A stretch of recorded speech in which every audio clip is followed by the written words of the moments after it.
Занайты Бариш, Марус Олова и президент Евгений Колесов арзыртой кушчыты саттазинадыл. Премьер Фанышанко та компании Масагат Ирштону Уолдарах органандаттай юма амгуштады ахадын зинад.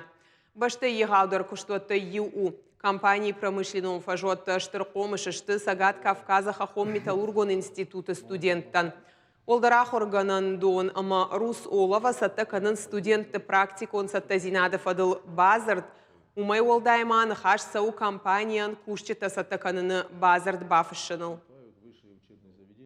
Площадка Русолова – это крупнейший производитель у нас в стране. И, конечно, промышленные площадки – это хорошее подспорье для наших студентов, которые учатся в Горно-металлургическом институте. У нас исторический вуз, которому уже практически 100 лет.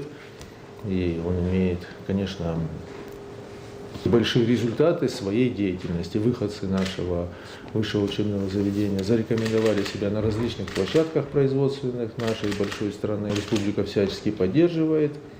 И не только Северо-Кавказский горно-металлургический институт, но и все вузы, потому что самая главная задача – квалифицированные, правильные кадры должны быть у нас всегда готовыми для реализации больших проектов для нашей страны.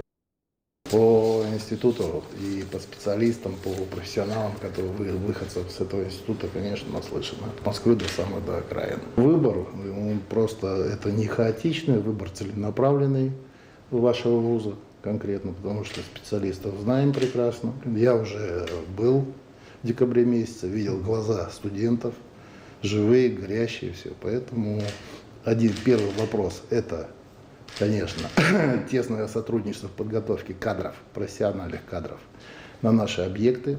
Но хочу добавить то, что активы, не только активы Русолова будут рассматриваться именно в обеспечении кадрами, потому что Русолов – это дочка Селигдара.